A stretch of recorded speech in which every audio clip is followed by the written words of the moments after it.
On a un témoignage en direct là ce matin. Vous voulez écouter? Merci.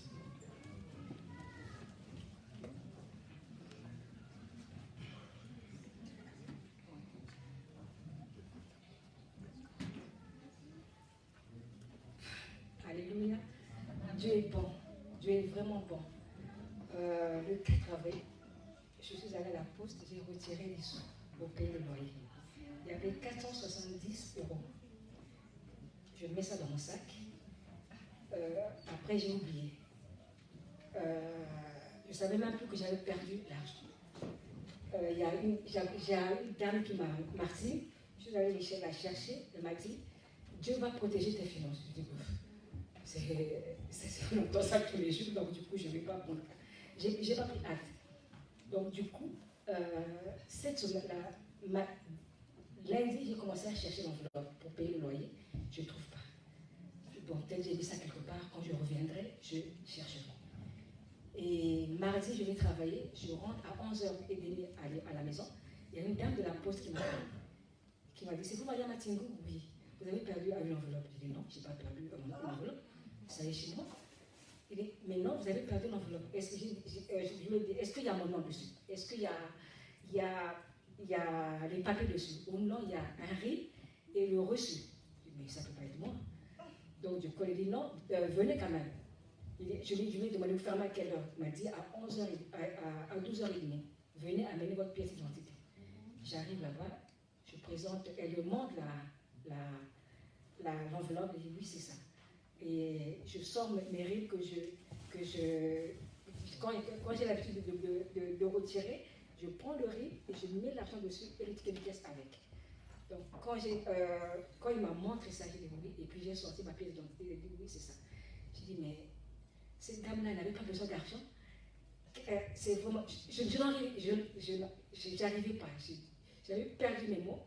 J'ai dit, mais attendez, c'est fort, la dame qui ramasse l'argent, elle n'a pas besoin d'argent. En plus, il n'y a pas de pièce d'identité, il n'y a rien. Et elle vient remettre l'argent. Ça, c'est Dieu lui-même qui a protégé les finances. Parce que quelqu'un d'autre ne peut pas le faire. Ça, si ce n'est pas la main de Dieu, c'est impossible. Donc, du coup, elle me dit, est-ce que vous avez retiré? Il n'y a pas 470, mais il y a 450. J'ai dit, mais même si elle a pris 20 €, ce n'est pas grave. Parce que le fait de me ramener 450, c'est une grâce. Ce n'est pas donnement. J'ai dit, j'ai béni la personne qui n'a pas donné. C'est pas grave. Même si elle a pris 20 €, c'est pas grave. Que Dieu la bénisse. Ouais, c'est bon. Que Dieu la bénisse. Et j'ai béni les gars de la dame et les messieurs de la poste qui m'ont remis l'enveloppe en présence de son chef. J'ai béni, j'ai dit, est-ce que je peux vous faire un cadeau? Il dit, non, ça ne suffit, ce qu'on vous a donné là, c'est ça. Donc vraiment, Dieu est bon, Dieu est vraiment bon. Vraiment, je ne sais pas comment. Je dis, mais merci Seigneur.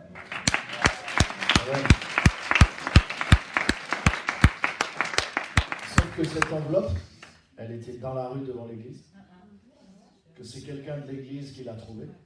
On a fait l'annonce à l'église, personne n'a répondu.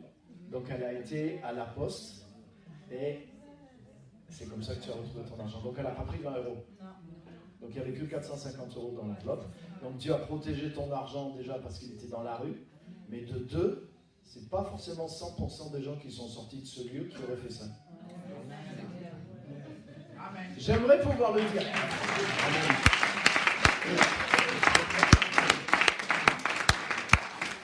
Donc que Dieu soit béni. Tu vois, quand les gens sont honnêtes, la vie est meilleure. Alléluia. Donc c'est bon de voir ça, donc c'est un témoignage. Dieu a préservé tes finances, parce que quelqu'un d'autre aurait pu le prendre dans la rue, même peut-être quelqu'un en sortant d'ici, l'aurait ramassé, et aurait oublié qu'il y avait des noms et des rimes dedans. Hein. Donc, Alléluia. Donc si tu trouves une enveloppe avec de l'argent dedans, regarde si c'est pas quelqu'un. Voilà, c'est un témoignage à Dieu sur la gloire.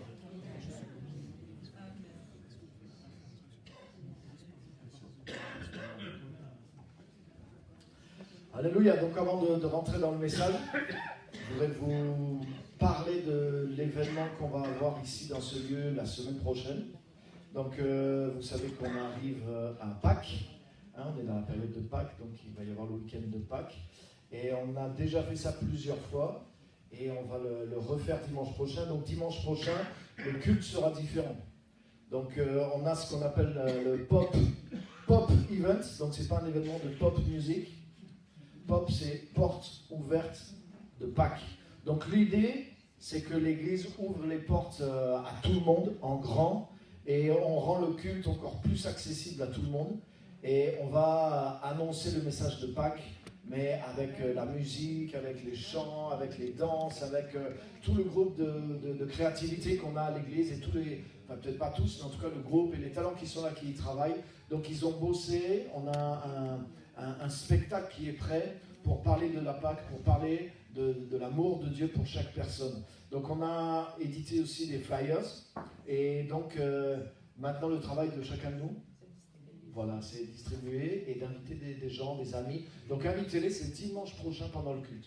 Donc le culte sera différent, le culte sera animé par la louange, la musique et aussi le spectacle. Et on va présenter Jésus-Christ au travers de tout ce culte, d'une manière toute spéciale. Vraiment, on travaille, on prie pour ça, et exprès pour que des nouvelles personnes puissent découvrir aussi Jésus d'une manière spéciale. Ok ? Donc dimanche prochain, à 10h, dans ce lieu. Donc je compte sur nous pour qu'on puisse se mobiliser. Et on a encore des flyers à l'entrée, donc n'ayez pas peur de les prendre. Il faut que tout ce qu'on a soit distribué cette semaine. Et puis invitez vraiment les gens, mettez-y du cœur, invitez-les à venir, c'est vraiment quelque chose de spécial. Et ils seront touchés. Ils seront touchés par la manière dont c'est fait. On a tout le temps du monde qui vient. C'est vraiment des temps forts à chaque fois. C'est réussi à chaque fois, ça va même de mieux en mieux à chaque fois. Donc amenez des personnes, priez pour ça, et que Dieu nous donne une moisson d'âme, parce qu'il y a plein de gens qui ont besoin de rencontrer Jésus. Les gens, déjà, il ne reste plus grand-chose de chrétiens dans la culture autour de nous. Pâques, je ne sais même plus si beaucoup de gens savent ce que c'est Pâques, à part que commercialement, il y a ça, il y a des vacances, il y a des soldes, il y a du chocolat. Je pense que c'est à peu près tout ce qu'on retient aujourd'hui de Pâques. Donc ce n'est pas juste un besoin culturel, mais il y a un besoin de rentrer au cœur de ce qu'est Pâques, le sacrifice de Jésus pour un monde qui est perdu, l'amour, la manifestation de l'amour du seul vrai Dieu pour un monde orphelin, pécheur et loin de lui. Alléluia. Amen. Donc voilà une occasion de partager la parole du Seigneur. Amen. Donc maintenant, on va partager la parole de Dieu ensemble. Et je voudrais vous amener dans la suite de ce que j'ai partagé ces dernières semaines. Comment suivre Jésus-Christ, l'appel à suivre Jésus-Christ. Puisque Jésus-Christ n'est plus présent physiquement sur terre, comment est-ce qu'on peut le suivre? Comment on doit le suivre, nous, aujourd'hui? Puisque Jésus continue de nous appeler à le suivre. L'appel de Dieu est toujours là. Et Dieu nous appelle à le suivre. Ça ne veut pas dire que je vais devenir moine ou bonne sœur. Recevoir l'appel de Dieu. Dieu ne veut pas faire de toi un moine ou une bonne sœur ou un pasteur forcément, mais Jésus-Christ t'appelle à le suivre en tout cas. Alléluia. Amen. Et on a vu déjà plusieurs volets. La semaine dernière, on a vu suivre Jésus-Christ par le Saint-Esprit, et je veux continuer sur cette pensée-là, suivre Jésus-Christ par le Saint-Esprit. Donc on va juste prier si vous voulez bien, et on va se plonger dans la présence et la parole de Dieu encore un peu plus. Amen. Seigneur, merci pour ta parole, merci parce qu'elle est vivante, merci parce que tu nous appelles à toi, tu veux qu'on puisse te connaître, merci pour ta présence extraordinaire, Seigneur, dans la louange, dans l'adoration, dans l'offrande. Seigneur, merci pour les témoignages, merci pour les choses que tu fais, et Seigneur, merci pour ta parole qui est la vérité et qui nous instruit, qui nous parle. Bénis cette parole, ouvre nos cœurs, aide-nous à apprendre, aide-nous à te suivre, aide-nous à comprendre ta parole et à la mettre en application dans notre vie. Au nom puissant de Jésus-Christ. Amen. Et Amen. Si vous avez aussi un appareil connecté, connectez-vous sur Facebook et partagez-le. Excusez-moi. Voilà. Ça fait des bruits de fond. Donc, partagez-le sur Facebook et bienvenue à tous ceux qui nous suivent en ligne. Que Dieu vous bénisse. Donc, suivre Jésus-Christ par le Saint-Esprit. Aujourd'hui, je voudrais voir plusieurs choses. Donc sans tarder, on va lire un premier verset dans le livre des Actes, chapitre 1er et verset 8. Livre des Actes, chapitre 1er et verset 8.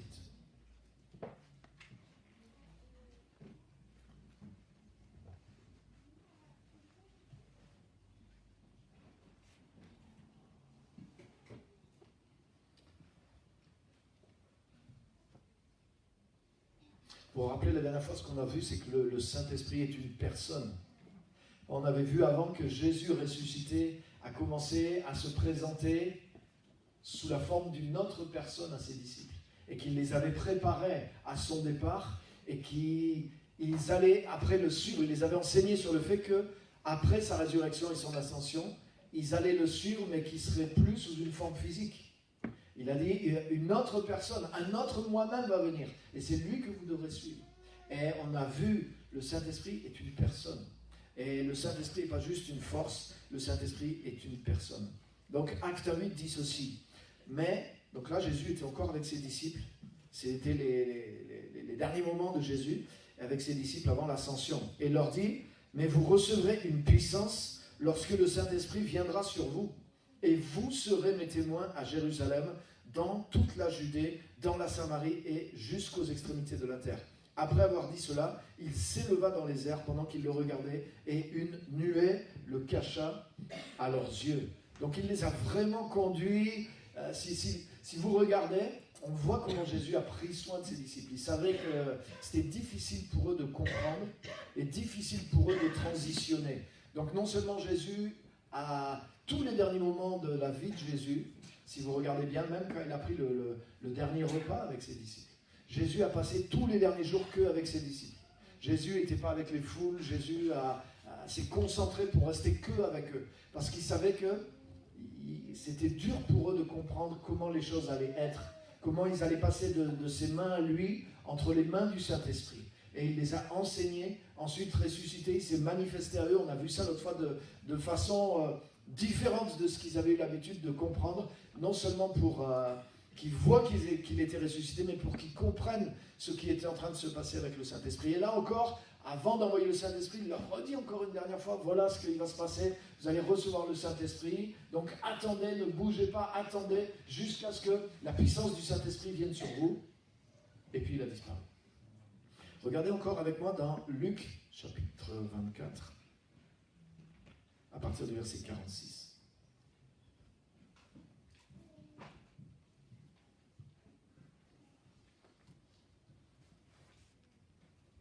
Luc 24.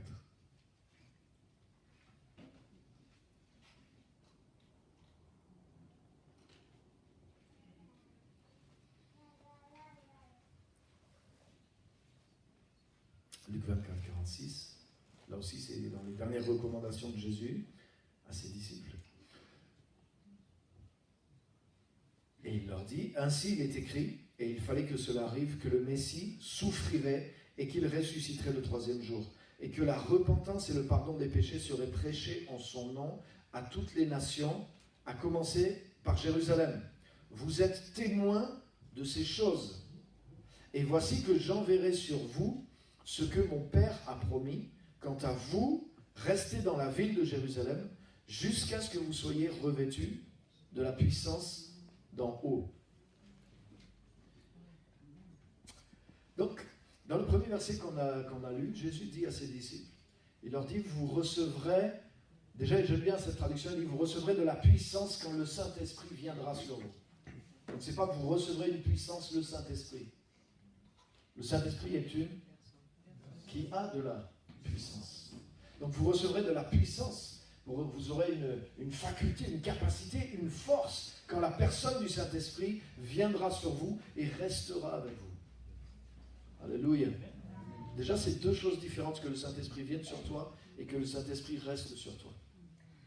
Quand Jésus a été baptisé, si tu lis ça dans Jean chapitre 1, quand Jésus est apparu, Jean-Baptiste l'a reconnu spirituellement aussi, et il a dit, voici l'agneau de Dieu. Et Jean a dit, celui qui m'a envoyé baptiser m'a dit, celui sur qui tu verras l'Esprit descendre et demeurer, c'est lui qui baptise du Saint-Esprit, en parlant de Jésus. Donc Jésus n'était pas simplement celui sur lequel l'Esprit est descendu, mais ce verset-là dit, celui sur qui tu verras l'Esprit descendre et demeurer, c'est lui qui baptise du Saint-Esprit. Alléluia. Quand tu viens à Jésus, c'est facile que le Saint-Esprit de Dieu vienne sur toi, parce que tu rentres dans la grâce. Si vraiment tu passes par la repentance, que tu es couvert par le sang de Jésus, mais c'est normal, tu rentres dans un domaine dans lequel le Saint-Esprit vient sur toi. Mais pour que le Saint-Esprit demeure sur toi, pour que le Saint-Esprit grandisse avec toi. Tu sais quoi? Il faut que tu acceptes de changer dans qui tu es en profondeur. Ah oui. C'est pas la même chose d'être visité par le Saint-Esprit ou d'être habité par le Saint-Esprit.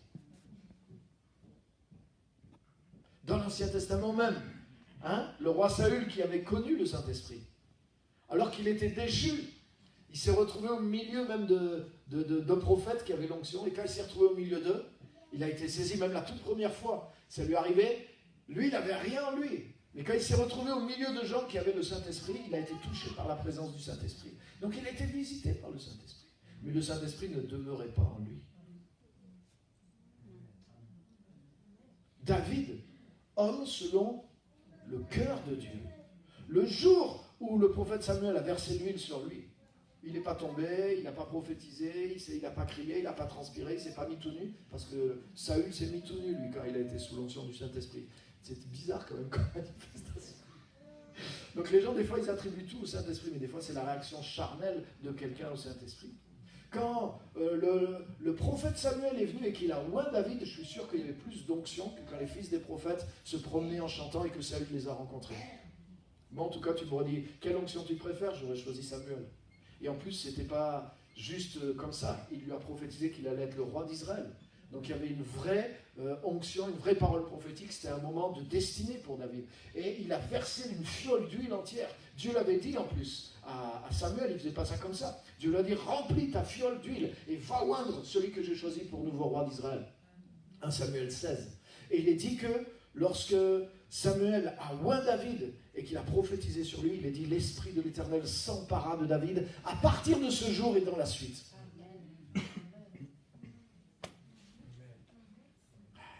Jésus, le fils de David. L'Esprit est venu sur lui et a demeuré sur lui. David est une image de Jésus.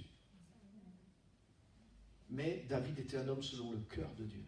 Donc l'Esprit n'est pas juste venu sur lui, mais l'Esprit s'est emparé de lui à partir de ce jour et dans la suite. Et quand tu lis David, quand tu vois le travail que Dieu a fait dans le cœur de David, tu vois que David était quelqu'un qui se laissait changer par le Saint-Esprit. J'en ai parlé les dernières semaines aussi. Et c'est la transformation, l'acceptation qu'il a eue de transformer son caractère qui a fait que le Saint-Esprit a demeuré sur lui. Et c'est pour ça que tu dois suivre Jésus-Christ. C'est pour ça que tu dois suivre le Saint-Esprit en devenant un disciple de Jésus. Être un disciple, c'est pas dire « Ah ouais, ça me plaît, ça me plaît, ça me plaît », mais ça me plaît pas. Jésus, ça me plaît, mais ne plus voler, ça me plaît pas. Jésus, ça me plaît, mais arrêter de fumer de l'herbe, ça me plaît pas. Donc sentir le Saint-Esprit, voir des miracles, ouais, ça me plaît. L'église, non, ça me plaît pas. Tu vois ce que je veux dire? Tu peux sentir le Saint-Esprit sur toi. Et tu es encore dans ce genre de pensée. Mais si tu veux que le Saint-Esprit demeure en toi, il y a des choses que tu dois changer profondément. Si tu veux devenir un vrai disciple de Jésus, si tu veux être vraiment rempli du Saint-Esprit, il y a un prix pour ça. Le salut est gratuit, mais devenir un disciple te coûtera quelque chose. Alléluia. Suivre Jésus aujourd'hui par le Saint-Esprit, c'est pas juste une expression.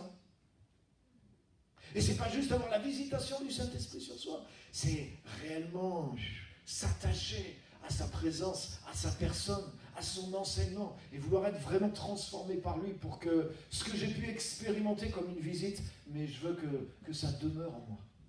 Je ne veux pas juste avoir goûté que le Seigneur est bon, mais je veux vivre que le Seigneur est bon. Je veux vivre la bonté de Dieu. Je veux que la bonté de Dieu devienne ma propre nature, mon propre caractère. Je veux pouvoir dire comme Paul, c'est plus moi qui vis, mais c'est Jésus-Christ qui vit en moi. Paul a dit ça alors qu'il ne connaissait pas Jésus physiquement. Donc ça veut dire, comme on l'a vu dans 2 Corinthiens 5,16, il a dit, c'est plus de cette façon qu'on le connaît aujourd'hui, parce qu'il est plus présent physiquement. Mais on le connaît d'une autre façon. Et Paul dit, dans Philippiens 3, mon but, c'est de le connaître, en devenant conforme à lui dans sa mort, pour devenir conforme à lui dans sa résurrection. Autrement dit, j'accepte de changer. J'accepte que des choses disparaissent en moi, parce que j'accepte que le Saint-Esprit fasse naître les choses nouvelles de Jésus-Christ à l'intérieur de moi. Et il a dit, mon but est de le connaître, et je m'attache à lui. Et il dit, je ne suis pas parvenu encore à la perfection, mais je continue ma course. Et il a pu dire aujourd'hui, par la foi en lui, c'est plus moi qui vis, mais c'est Christ qui vit en moi. Donc Paul est devenu un disciple de Jésus, malgré que Jésus n'était plus sur terre, parce qu'il a appris à le connaître en suivant le Saint-Esprit, en s'attachant au Saint-Esprit et en se laissant transformer pour faire en sorte que non seulement l'Esprit de Dieu vienne sur lui, mais que l'Esprit de Dieu demeure en lui. Alléluia! Et quand la Bible dit, vous êtes le temple du Saint-Esprit, vous êtes la demeure du Saint-Esprit. Ça veut dire notre corps est le lieu dans lequel le Saint-Esprit voudrait demeurer. Il ne veut pas juste un aéroport sur lequel il vient se poser de temps en temps et il redécolle et il s'en va. Tu n'es pas l'aéroport du Saint-Esprit. Tu n'es pas destiné en tout cas à être seulement l'aéroport du Saint-Esprit. Mais tu es destiné à être le temple du Saint-Esprit. Et l'Esprit de Dieu vient vivre à l'intérieur de toi. Autrement dit, c'est Jésus qui vient vivre à l'intérieur de toi, par son Saint-Esprit, pour porter les fruits de ce qu'il est dans son nature et de la puissance qu'il a. Vous recevrez de la puissance quand le Saint-Esprit viendra sur vous et vous serez alors mes témoins. Alléluia. Là, je vais vous montrer quelque chose d'un peu bizarre. Moi, j'aime bien les choses un petit peu bizarres qui nous aident à voir et à réfléchir. Donc, regardez avec moi. Déjà là, le passage dans Luc. Jésus est là avec les disciples, il leur dit, il fallait que cela arrive, que le Messie souffre, qu'il ressuscite le 3e jour, la repentance, le pardon des péchés seront prêchés en son nom à toutes les nations, à commencer. Vous êtes témoins de ces choses. C'est-à-dire que les disciples qui ont vécu du temps de Jésus, eux, ils ont été témoins des choses qu'ils ont vues. Ils ont vu les miracles, ils ont vu Jésus même ressusciter des morts, ils ont vu Jésus mourir, ils ont vu Jésus une fois ressusciter des morts, ils l'ont vu plusieurs fois. La Bible dit qu'il a été vu même à un moment par plus de 500 chrétiens à la fois. Il y avait 500 personnes qui étaient là et Jésus a été vu en même temps. Il s'est manifesté, ressuscité à 500 chrétiens à la fois. Dans la chambre haute, il s'est manifesté aussi aux disciples qui étaient là, en train de prier. Les 12, avec les femmes aussi qui étaient là, et qui priaient, ils ont vu Jésus ressusciter. Donc, et il a passé 40 jours avec eux, après sa résurrection, mangeant et buvant avec eux, et s'entretenant avec eux de ce qui concerne le royaume de Dieu. C'est écrit aussi. Donc eux, ils étaient témoins de ces choses-là, dans le sens où ils ont vu ces choses-là. On est d'accord? Regarde toujours dans Luc, chapitre 1, verset 1er. Tout au début de Luc.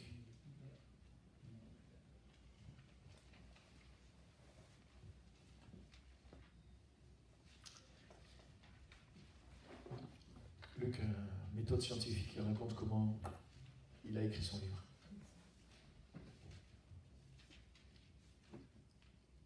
Plusieurs ont entrepris de composer un récit des événements qui se sont accomplis parmi nous, d'après ce que nous ont transmis ceux qui ont été des témoins oculaires dès le commencement et qui sont devenus des serviteurs de la parole. Témoins oculaires avec les yeux. Ça veut dire qu'ils ont vu avec leurs yeux. Donc les évangiles, il est en train de dire, voilà, il y en a plusieurs à l'époque de Luc, plusieurs étaient en train d'écrire, plusieurs de ceux qui ont vu, ils ont pris les renseignements avec ceux qui ont vu et ils étaient en train d'écrire ceux qui ont vu et ceux qui avaient vu, et c'est comme ça qu'ils ont rédigé les évangiles. Et Luc a fait ça, il a rassemblé toutes les informations de ceux qui ont vu, qui ont été témoins oculaires de ces choses-là, et c'est comme ça qu'il a rédigé l'évangile et le livre des Actes aussi. Amen. Ce que je voudrais vous montrer,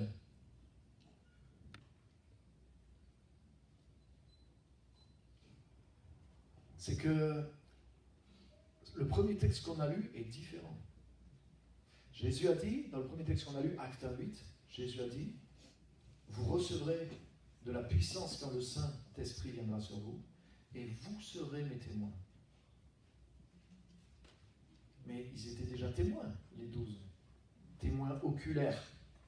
Ils étaient déjà témoins. Ils ont suivi Jésus pratiquement depuis le début. Ils n'ont peut-être pas tous assisté à son baptême, pas les 12 peut-être, je ne sais pas, mais à partir de très peu de temps en tout cas, l'équipe de 12 était là et ils ont assisté à tout. Ils ont même participé, ils ont ressuscité eux-mêmes des morts. Ils ont chassé des démons, ils ont vu les pains se multiplier dans leurs mains, ils ont vu Jésus marcher sur l'eau, ils ont vu Jésus arrêter des tempêtes, ils ont vu Jésus chasser la légion qui est rentrée dans le troupeau de porcs et qui s'est jeté de la montagne. Donc eux, ils étaient des témoins oculaires et ils ont rédigé les évangiles. Mais pourtant, Jésus leur dit à ce moment-là, il leur dit ne faites rien. Il leur dit vous devez aller prêcher, vous devez aller témoigner pour moi, mais ne faites rien. Restez à Jérusalem jusqu'à ce que la puissance du Saint-Esprit viennent sur vous, jusqu'à ce que la personne du Saint-Esprit se révèle vous. Et là, Acte 8, il dit, et là, vous serez mes témoins. Donc il parle d'autre chose. C'est pas la même façon d'être témoin, en tout cas. On est d'accord? Oui. Eux, ils étaient des témoins oculaires. Par exemple, l'apôtre Paul n'était pas un témoin oculaire de tout ce que Jésus a fait en Galilée. Mais est-ce que quelqu'un va dire qu'il n'était pas un témoin de Jésus-Christ? Non, il était un témoin de Jésus-Christ. Mais il a témoigné d'une autre façon. Il n'a pas pu témoigner en disant « j'ai vu Jésus ». J'ai vu Jésus faire des miracles. Non, c'est un faux témoignage. Oui, il peut dire j'ai eu une apparition de Jésus, Jésus m'a parlé. Ça, il a été témoin oculaire de ça. Mais le Saint-Esprit nous rend témoins dans un autre sens que d'être des témoins oculaires. Jésus dit, il dit à ses disciples qui étaient avec eux, qui ont connu sa personne, qui ont vécu tout ça, qui ont vu toutes ces choses-là. Il leur dit, vous serez mes témoins quand le Saint-Esprit viendra sur vous. En attendant, ne faites rien. Attendez à Jérusalem. Et vous recevrez de la puissance quand le Saint-Esprit viendra sur vous. Et à ce moment-là, vous serez mes témoins. Donc, c'est quelque chose de différent. Jésus leur avait dit exactement la même chose aussi. Jean chapitre 15, versets 26 et 27. Avant, quand il les préparait. Jean chapitre 15.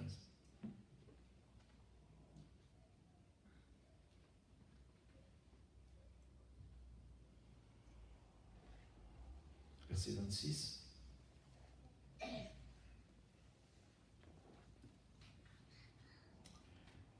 Quand sera venu le défenseur ou le consolateur, le paraclet en grec, l'avocat, c'est le même mot, défenseur, avocat, aide, consolateur. Il parle du Saint-Esprit. Quand sera venu le défenseur que je vous enverrai de la part du Père, l'Esprit de la vérité qui vient du Père, il rendra témoignage de moi. Et vous aussi, vous me rendrez témoignage parce que vous êtes avec moi depuis le début. Donc là, il parle pas juste du témoignage oculaire de ce qu'ils auront vu dans les évangiles, mais il parle qu'à partir du moment où le Saint-Esprit viendra en eux, ils auront une autre capacité de rendre témoignage. Pourquoi? Il explique là, il dit quand le Saint-Esprit viendra sur vous, le Saint-Esprit rendra témoignage de moi. Qu'est-ce que ça veut dire? Ça veut dire que le Saint-Esprit va te parler de ce que Jésus a fait dans les évangiles. Tu as les évangiles pour ça. Mais le Saint-Esprit va rendre témoignage de Jésus dans ta vie, ça veut dire quoi? Ça veut dire que le Saint-Esprit va imprimer Jésus en toi. Le Saint-Esprit va manifester Jésus en toi. Le Saint-Esprit, c'est l'Esprit même qui était en Jésus-Christ. C'est pour ça que quand Jésus est ressuscité, qu'il est apparu physiquement, sous une autre forme, mais l'Esprit intérieur, c'était le même. C'était Jésus dans un autre bonhomme. Et au bout d'un moment, à cause des miracles, à cause de la parole, à cause de l'attitude, ils ont reconnu l'Esprit du Seigneur. Mais cet Esprit du Seigneur, maintenant, il n'est pas juste dans le corps comme de quelqu'un d'autre, mais il va être dans leur propre corps à eux. Donc quand l'Esprit de Jésus vient sur eux, et que la puissance vient sur eux, mais ils reconnaissent l'Esprit de Jésus. Mais cette voix, la direction que ça donne à mes pensées, l'inspiration que j'ai, la sagesse qui est sur moi, l'amour que j'ai pour les autres, mais c'est la même chose qui se passait quand Jésus nous enseignait, quand on était dans sa présence. Donc le Saint-Esprit rend témoignage de Jésus. Ça veut dire quoi? Ça veut dire que le Saint-Esprit, il veut imprimer Jésus en toi. Il veut que tu puisses le connaître dans le sens où tu deviens comme lui. Et c'est à partir de là que tu peux rendre témoignage de lui. Pas simplement en racontant ce qu'il a fait pour toi. Mais tu peux manifester ce qu'il est pour toi à l'instant présent. Alléluia. Amen. Alléluia. Et les amis, le but du Saint-Esprit, le vrai témoignage chrétien, c'est celui-là. Comment je dois faire pour parler de Jésus? Quelle est la méthode pour parler de Jésus? La bonne méthode pour parler de Jésus, c'est d'avoir la personne du Saint-Esprit à l'intérieur de toi. Tu as Jésus à l'intérieur de toi, démontre-le. Même sans parole. Tu sais, les premiers chrétiens ont été persécutés à mort par Rome. À mort. Et il y avait des chrétiens qui étaient mis en spectacle dans les arènes. Et les gens étaient contents de voir des chrétiens se faire brûler, vivants, ou bouffés par des lions, etc. etc. Les gens aimaient ça, quoi. Ce genre de spectacle interdit au moins de 18 ans, certains, parce que c'était un peu sanglant. Mais là, ce n'était pas des films, hein, c'était du vrai. Donc les gens assistaient à ça et les gens étaient contents. Et beaucoup de chrétiens sont morts comme ça. Mais il y avait des soldats romains qui étaient là, c'est enregistré, c'est dans l'histoire. Il y avait des soldats romains qui avaient été des héros de guerre, des gens qui avaient des valeurs qui étaient peut-être dures, mais qui avaient des valeurs, qui connaissaient ce que c'est l'honneur, qui savaient ce que c'est d'être vaillant, ce que c'est d'être un homme, d'avoir du courage. Et il y en a certains, quand ils voyaient comment les chrétiens mouraient, certains soldats se sont levés dans les arènes et ils sont descendus dans l'arène. Et ils ont dit, je préfère mourir avec ces gens-là que vivre avec ceux qui sont ici. Ces gens-là ont la vérité. Ces gens-là connaissent Dieu. Il n'y avait pas de parole.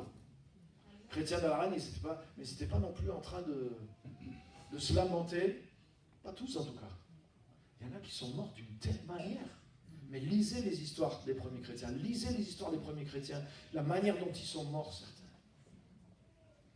Il y en a un qui était sur... il y a l'histoire de plusieurs chrétiens qui étaient là, ils étaient en prison.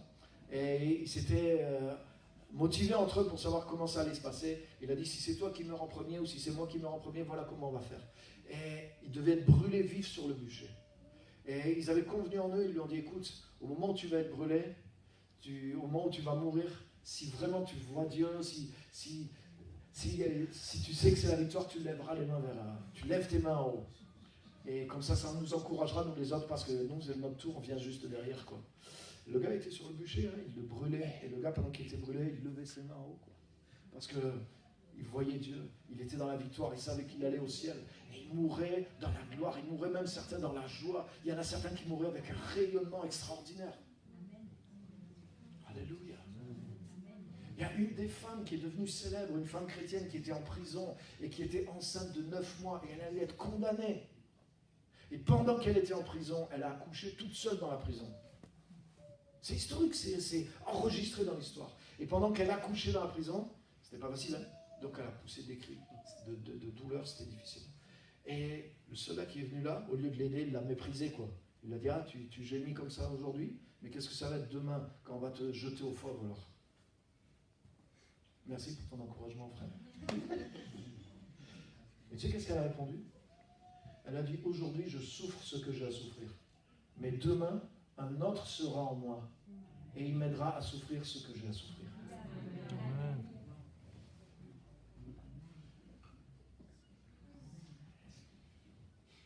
Ah oui. Ah oui. Parce qu'ils étaient conscients que ce n'était pas par leur force. Ils étaient conscients que c'était la personne du Saint-Esprit qui était en eux. Et qui les aiderait. Comme Jésus avait dit, le jour où on vous mettra dans les tribunaux, ne vous inquiétez pas de ce que vous aurez à dire.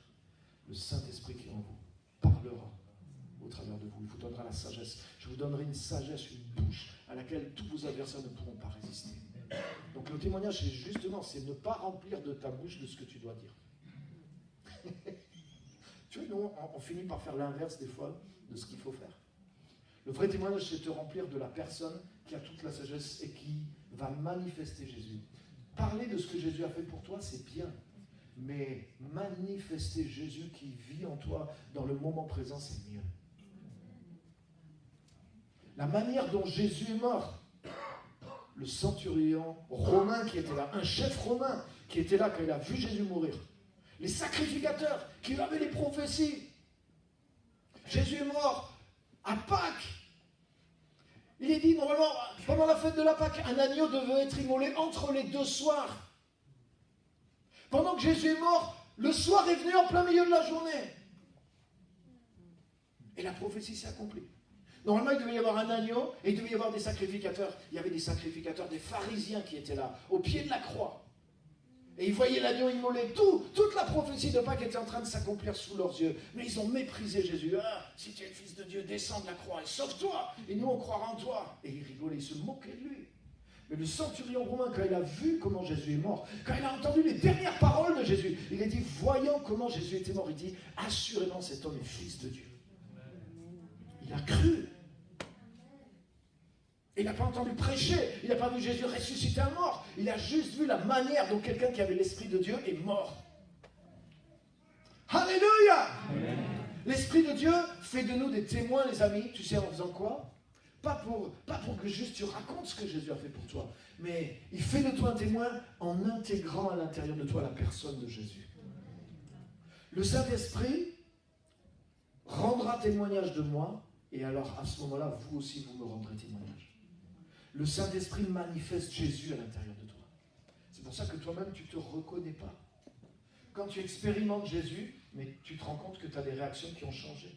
Tu te rends compte que ton caractère commence à changer. Tu te rends compte que tu deviens différent de ce que tu étais. Il y a des choses que tu faisais avant et c'est comme si tu n'as plus le goût de les faire. Et même tu dis, mais comment j'ai pu faire ça? Comment j'ai pu penser comme ça? Et c'est pas... Et là, ne te félicite pas en disant, waouh, j'ai fait un gros travail sur moi. Non. Jésus t'a remplacé. Il y a eu un échange de moi. C'est plus moi qui vis, mais c'est Christ qui vit en moi, dans mon nouveau moi. Et le secret de la vie chrétienne, c'est ça. Mais Christ vit en nous par la personne du Saint-Esprit. Et la personne du Saint-Esprit amène cette puissance à l'intérieur de nous. C'est pour ça que tu peux changer. C'est pour ça que tu peux manifester Jésus dans ce monde. Non seulement dans sa nature, mais aussi dans sa puissance. C'est pour ça que les miracles, Jésus a dit, voici les signes, les miracles même qui vont suivre ceux qui auront cru. Alléluia. Parce que tu deviens porteur de la réalité de la présence de Jésus-Christ. Alléluia. Alléluia. Donc quand Jésus a dit ça à ses disciples, il ne voulait pas juste que les disciples racontent ce qu'ils avaient vu avec leurs yeux. Ça, ils l'avaient déjà. Depuis le début. Et pourtant, il leur dit, attendez, vous n'êtes pas encore témoins dans le sens de ce que je veux que vous fassiez. Attendez à Jérusalem. Pour l'instant, ne faites rien, ne dites rien. Mais quand le Saint-Esprit viendra sur vous, alors là, vous serez mes témoins. Parce que non seulement vous pourrez parler de ce que j'ai fait, mais vous pourrez montrer qui je suis. Vous pourrez démontrer qui je suis. Donc, parler de qui est Jésus, c'est bien. Parler de ce que Jésus a fait dans notre vie, c'est très bien. Pouvoir dire ce qui est dit dans la Bible au sujet de Jésus, c'est bien aussi, tout ça est vrai, tout ça a sa place. Mais pouvoir démontrer qui est Jésus, parce qu'il vit en moi, parce que je le porte en moi, ça c'est puissant, les amis. Alléluia. Amen.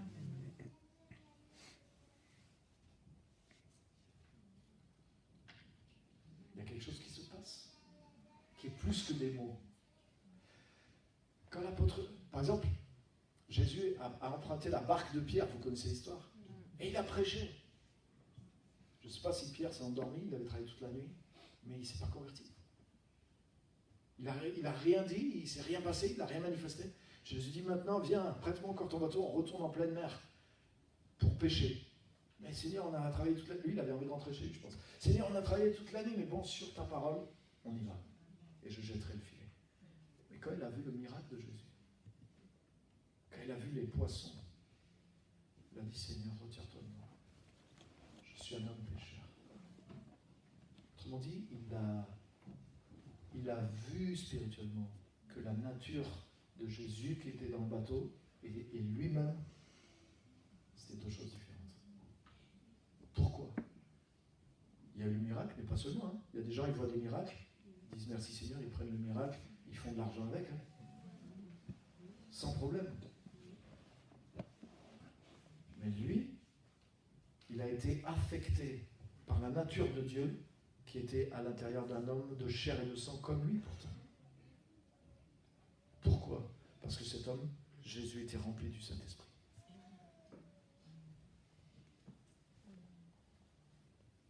Tu es cet homme-là. Tu es cette femme-là.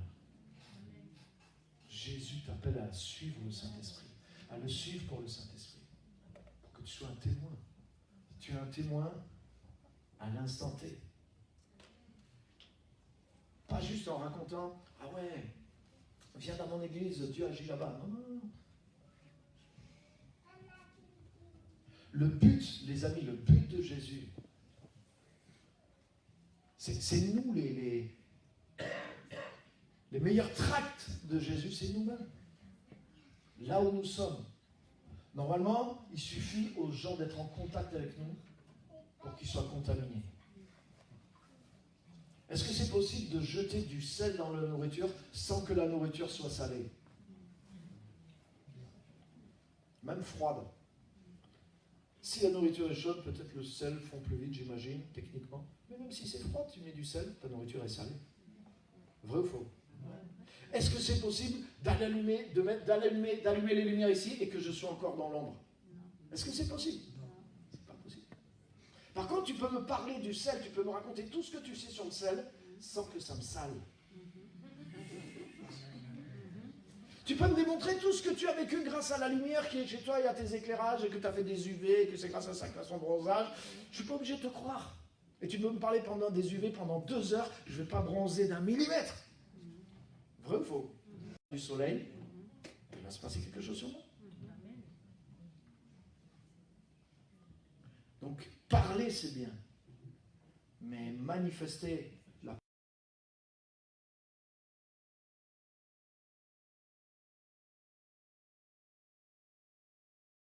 Amen. Alléluia! Et tu sais quoi, Jésus n'a pas dit oui, le pasteur, l'évangéliste, le prophète va être témoin de Jésus-Christ. Et puis les autres, vous êtes là pour aller chercher les tracts et amener les gens à l'église pour qu'ils soient en contact avec le pasteur. Excusez-moi, cette version-là de l'église, elle est morte, elle est périmée, elle est enterrée. Les pasteurs, les évangélistes, les leaders, les apôtres, les prophètes, les docteurs, tout cela, ils sont là. Pourquoi? Pour équiper les saints en vue du ministère, équiper les chrétiens, c'est-à-dire aider les chrétiens à être eux-mêmes remplis du Saint-Esprit, à être remplis de sel, à être remplis de lumière, et ensuite il suffit de les mettre en contact avec le monde. Il suffit de jeter du sel dans un endroit et le sel va faire quelque chose dans cet endroit. Si les gens n'aiment pas le sel, ils vont rejeter le sel, mais le sel va les saler. Mais si les gens aiment le sel va les changer. Si la lumière, les gens n'aiment pas la lumière, ils vont aller se cacher plus loin ou ils vont essayer de casser la lumière.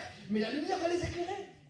Et ce n'est pas le discours moralisateur chrétien qui change les gens.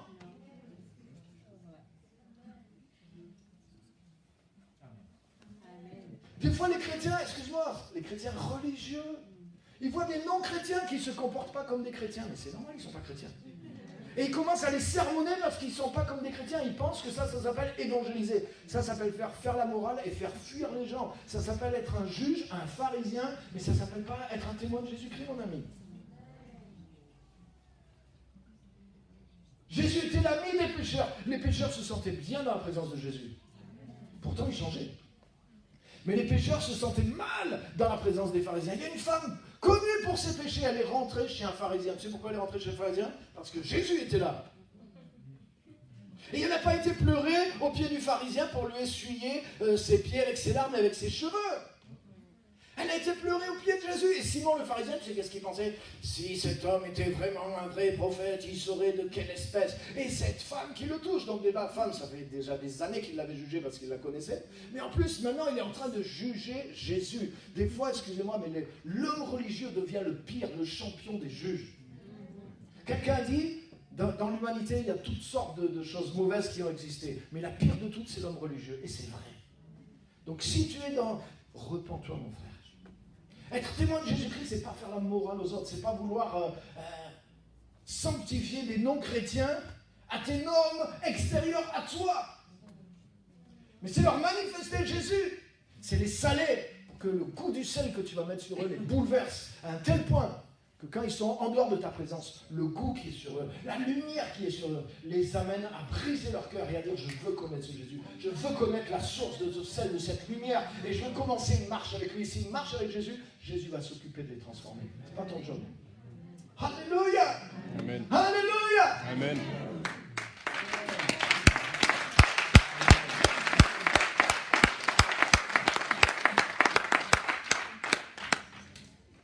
Et mon rêve, et le rêve de Jésus, c'est que chacun de nous, avec nous là, ça suffit.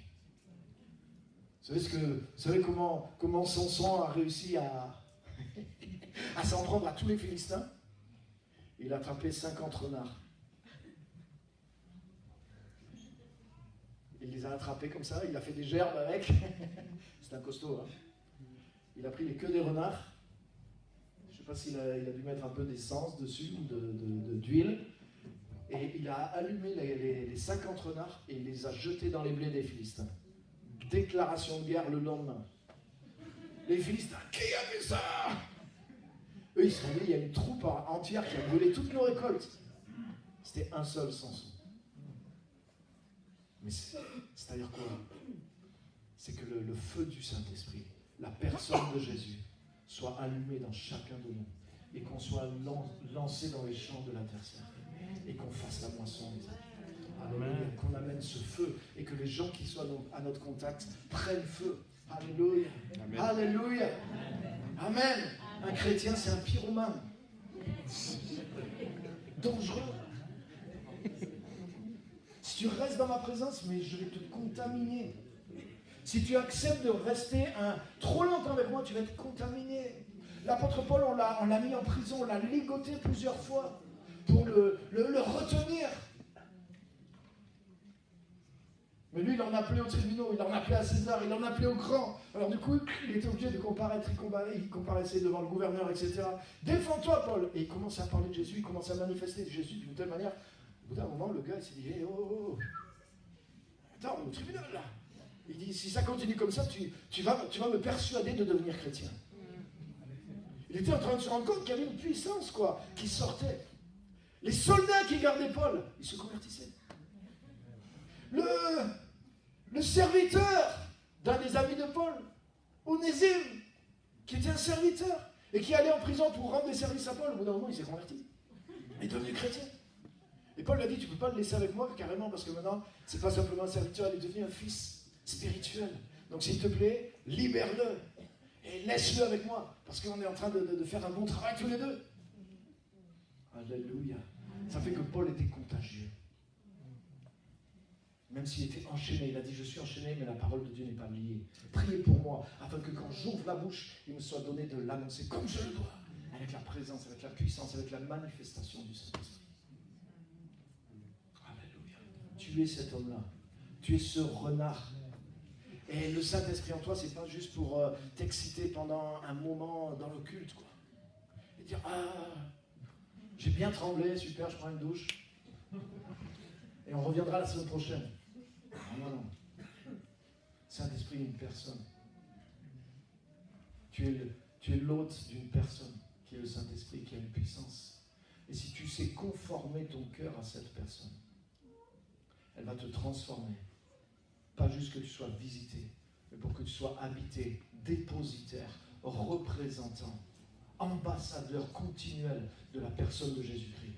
Et quand tu vas avoir besoin de témoigner de Jésus, pas simplement pour parler, bien sûr tu parleras de lui, mais le Saint-Esprit rendra témoignage de Jésus au travers de toi. C'est-à-dire qu'il va manifester aux gens que Jésus est vraiment là. Moi, combien de fois ça m'est arrivé? Des gens, au tout début que j'étais chrétien, on était 2-3, on était des gars paumés, on vivait dans une cabane, dans une forêt. Il y a des gens qui venaient nous voir qui étaient des gens qui zonaient, des fumeurs d'herbe. Les gens sont venus là et des fois ils sont restés 2-3 jours avec nous. Ils sont repartis, ils ont dit aux autres, quand on était là-bas chez eux, il y avait une présence dans cette maison. Ils avaient la trouille. Ils ne nous l'ont pas dit à nous. Ils nous ont dit, mais quand on était là-bas, on sentait qu'il y avait une présence. Il y avait une présence surnaturelle qui était là dans la maison. Mais c'est normal. L'autre fois, on parlait de ça, je ne sais plus avec on parlait. Il y a souvent cette tradition, quelqu'un il change de maison, il invite le pasteur pour qu'il vienne prier pour la maison. Donc s'il vous plaît, évitez de me faire ça, parce que si tout le monde déménage, je vais passer tous les jours. Merci. Mais tu sais ce que je veux dire? Tu n'as pas besoin que le pasteur vienne prier pour ta maison. Si toi tu as le temple du Saint-Esprit, mais le moment où tu mets les pieds dans ta maison, le Saint-Esprit rentre dans cette maison. Le royaume de Dieu rentre dans cette maison.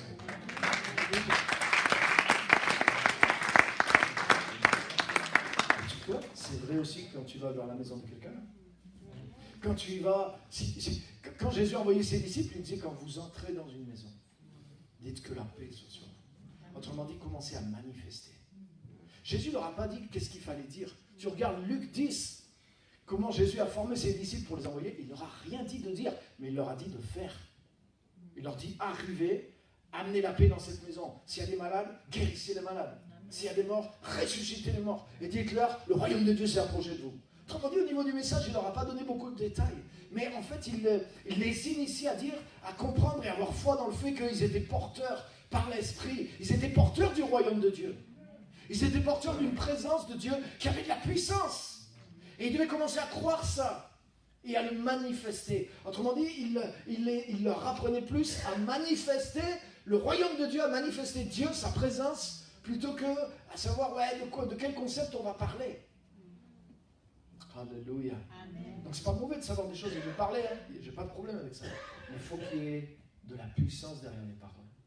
Il faut qu'il y ait de la présence. Mes paroles doivent libérer de la présence. Le ministère de Jésus, ce n'est pas un ministère de condamnation, c'est un ministère de justification. Donc la présence et l'esprit de Dieu doivent se retrouver dans le message que tu prêches. Alléluia. Alléluia. Je termine avec un dernier verset.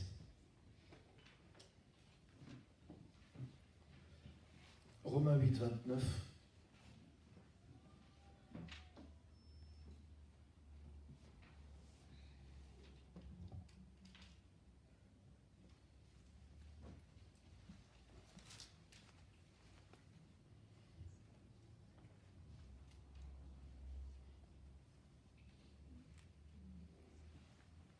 On va lire au verset 28, comme ça va nous permettre de relier le verset 28 au verset 29, parce que souvent il est coupé. Du reste, nous savons que tout contribue au bien de ceux qui aiment Dieu, de ceux qui sont appelés conformément à son plan. En effet, ceux qu'il a connus d'avance, il les a aussi prédestinés à devenir conformes à l'image de son Fils, afin que celui-ci soit le premier-né d'un grand nombre de frères. Je voudrais te dire que le Saint-Esprit, le plan avec lequel travaille le Saint-Esprit, c'est celui-là. Le Saint-Esprit, le but pour lequel il est commissionné, c'est de nous transformer à l'image de Jésus-Christ. C'est son but. Et c'est ce qu'il fait littéralement. C'est-à-dire, le plus tu te laisses enseigner, changer, le plus tu adoptes la façon de voir, de penser, les principes du royaume, tu marches dedans et tu y obéis de tout ton cœur, le plus l'Esprit de Dieu demeure en toi. Donc le plus il y a de la capacité d'accueil pour que Jésus-Christ soit reproduit à l'intérieur de toi. Et le Saint-Esprit fait ce travail. C'est-à-dire qu'il renouvelle notre façon de penser. Il nous change pour que de plus en plus, il puisse demeurer en nous. Et que nous soyons transformés à l'image de Jésus-Christ. Et c'est ça qui fait de nous ces témoins. Alléluia.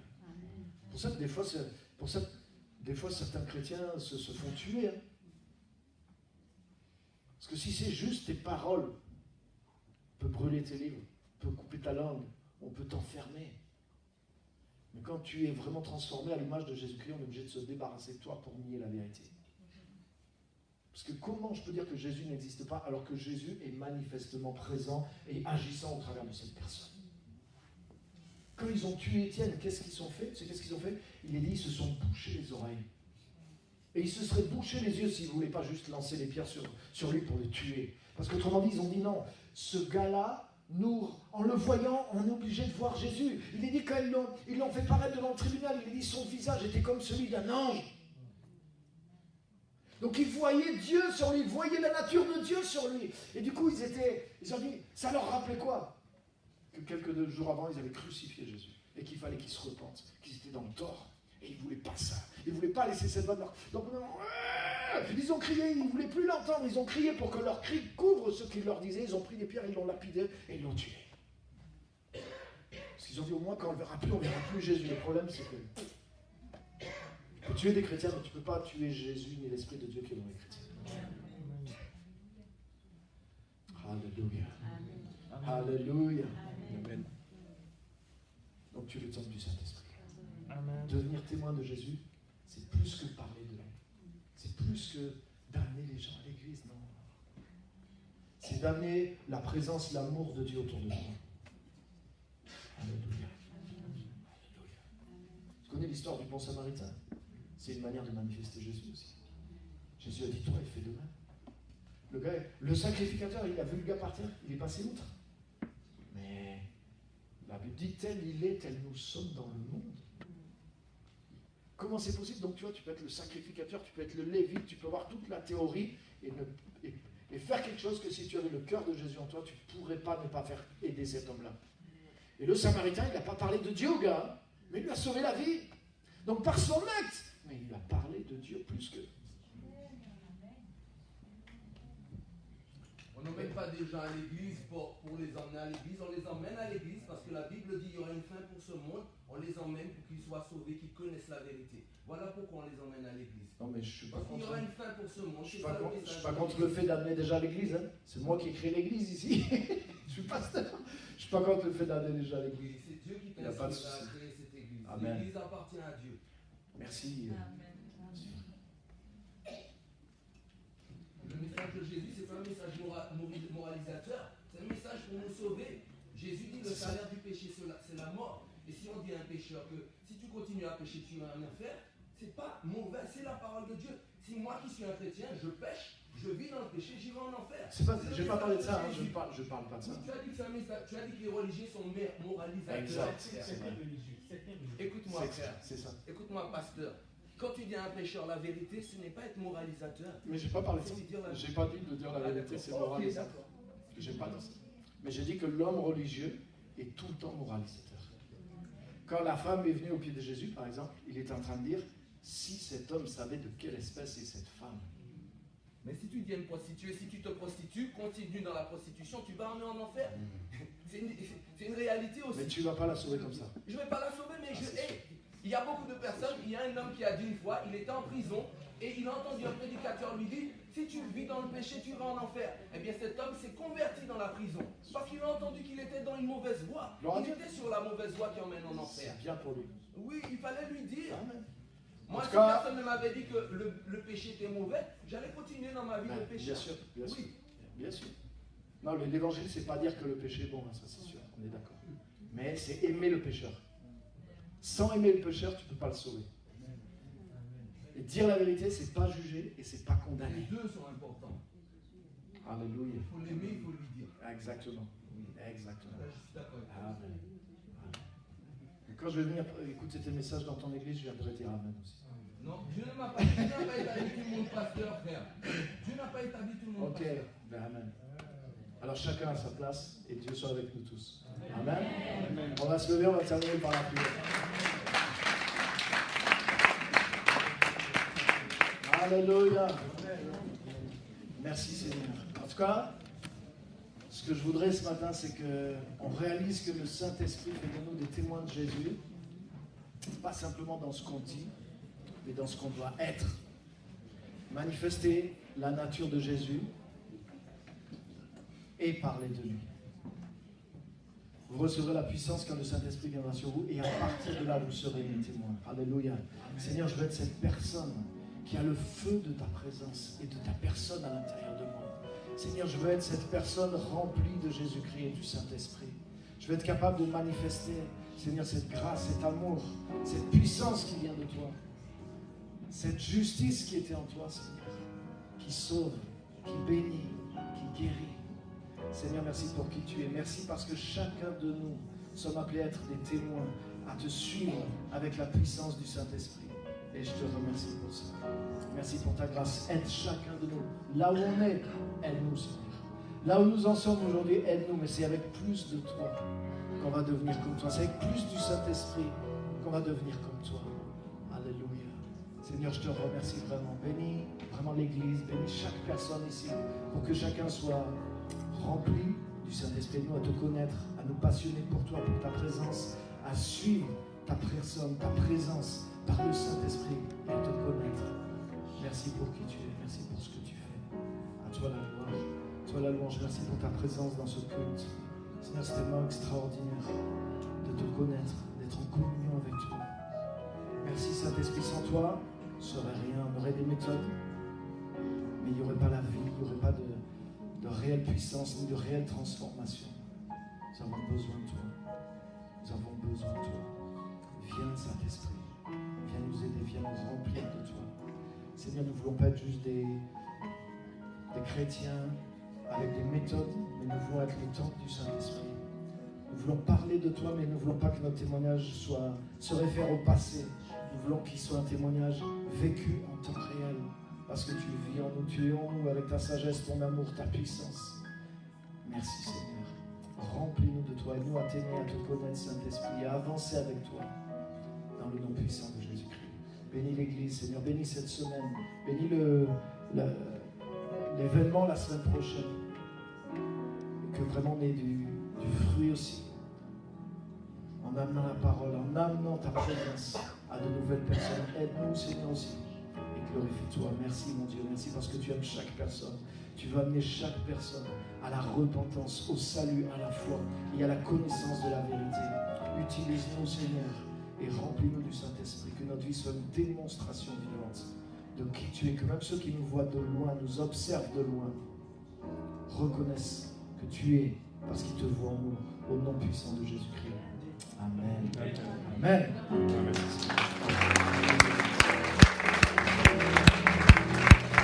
Amen. Que Dieu vous bénisse.